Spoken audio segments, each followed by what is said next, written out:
Miss হবে না আপনার পছন্দের টিভি শো। দেখুন জি5 অ্যাপে একদম ফ্রি। ভালো মানুষ সাজছো এখানে, শ্বশুর বাড়ি সবার সামনে তুমি ভালো মানুষ সাজছো। ছি ছি ছি ছি, জলজান্ত স্বামী দাঁড়িয়ে রয়েছে, শাশুড়ি দাঁড়িয়ে রয়েছে, এখানে একেবারে ভালো মানুষের মতো থাকো, তাই না? আর আমার ছেলের সঙ্গে ফষ্টি নষ্টিটা করো বাইরে গিয়ে।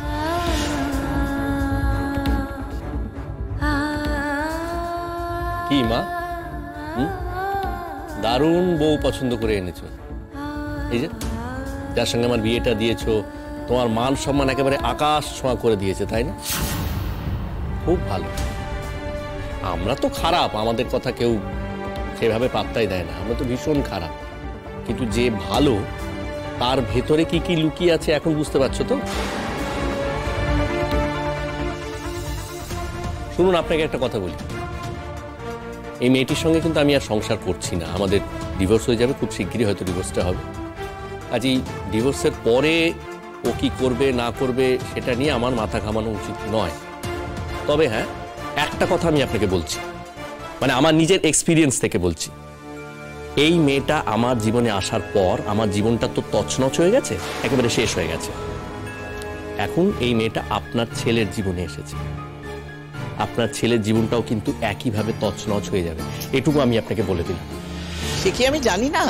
আমি তো প্রতি পদক্ষেপেই বুঝতে পারছি আমার ছেলেটা একেবারে বদলে গেছে। অফিস থেকে এসে ব্যাগটা রেখে মা করে আমার কাছে বসতো, এখন তো সেসবের পার্টি নেই। আমার সঙ্গে কথা বলতেই যেন কত খারাপ লাগে এখন ওর। তারপর যা ঘটনা ঘটলো, এরপর আমার মুখ দেখবে বলেই তো মনে হয় না আর। কিন্তু আমি তো ওর মা, সেও আমার মুখ দেখুক আর না দেখুক, আমি তো আর ওর হতে হতে দিতে পারি না। তাই জন্যই আমি আপনাদের বাড়ি ছুটে এসেছি। আমার ছেলেকে কোনোভাবে কোনো সাহায্য করতে তুমি আসবে না, আমার ছেলের সঙ্গে তুমি কথাও বলতে আসবে না। কি মনে থাকবে? কাকিমা, সেই দায় কিন্তু আমার নয়। হ্যাঁ, আমাকে এই কথাগুলো বলতে এসো না। তোমার ছেলের সাথে আমার কোনো যোগাযোগ নেই, কথাটা আমি তোমাকে বললাম।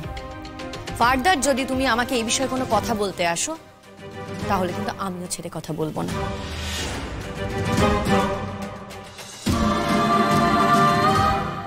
তাই বলছি, আমাকে ডিস্টার্ব করো না।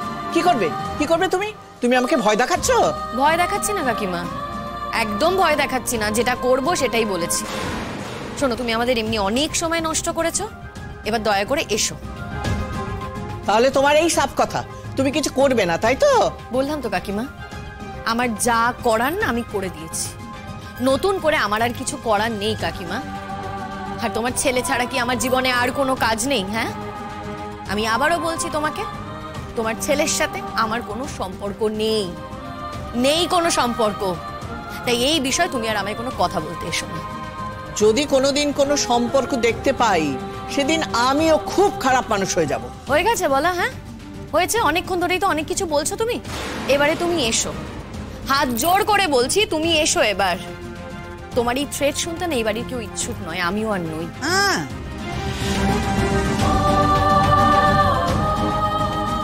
এসো।